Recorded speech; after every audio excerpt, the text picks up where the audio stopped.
So here we are with the final video, and we've really come to the crux of the situation. We now know that data has meaning when it is in context, right? And in that context, when it's surrounded by context, it can start to become information as long as that information is transferred. Now, it sounds crazy to say that. I mean, it all sounds very philosophical.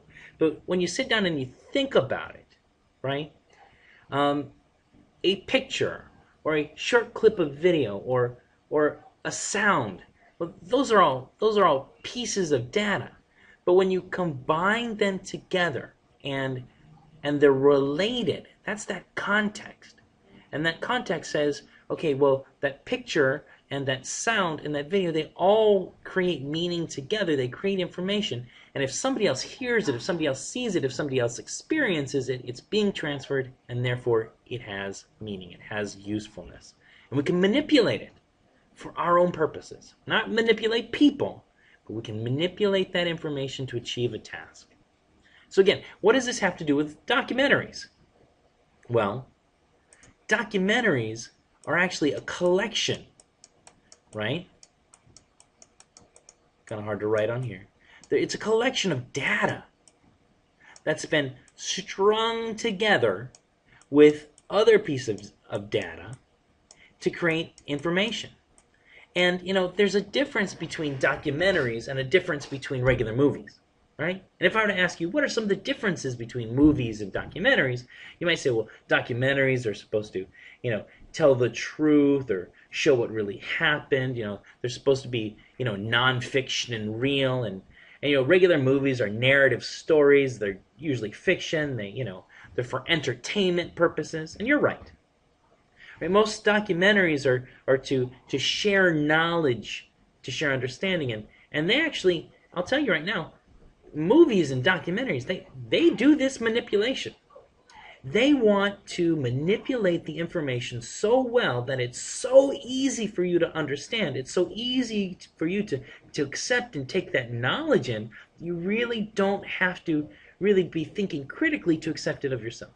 In fact, most narrative movies that you go into, they're entertaining, they're interesting, and so forth, and they're just fun and easy to watch. You don't fall asleep in the movie theaters like you fall asleep in Mr. Connor's class.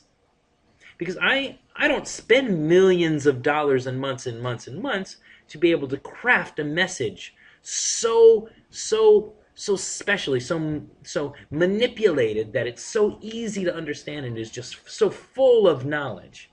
I try, but I'm not as effective as a multi-million-dollar movie studio. So we're going to be using documentaries as the information, right, the content, and we're going to be using documentaries as the, what we call the format, the video format. So the documentaries are going to help us to communicate ideas and information and content through this video format. So what I'd like us actually to do is to try this out, see how documentaries do this. So I'm going back to the wiki, and I'm going to click on what is information, and you'll find down there, you'll find actually your assignment for this upcoming week. But what I was going to have students do in class today is actually to go through the process of watching both of these, short documentary pieces. This one's 5 minutes, that one's 6 minutes. But while you're actually going through the process of watching these as a class, you fill out this form. And this form actually has you start to look at these documentaries critically. They want you to classify what type of documentary it is. They want you to go ahead and see if you can identify some of the elements. Some of the elements of those. And they want us to go. They want you to go through the process of trying to figure out what type of narration scheme they use, whether or not they're presenting the information as facts or possibly biased information, and what the message is, what knowledge do they expect you to walk away from.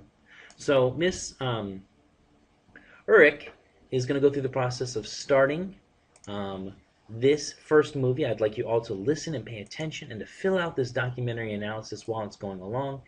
And then maybe she can lead you quickly through a quick conversation about the different types of elements you saw in evidence there.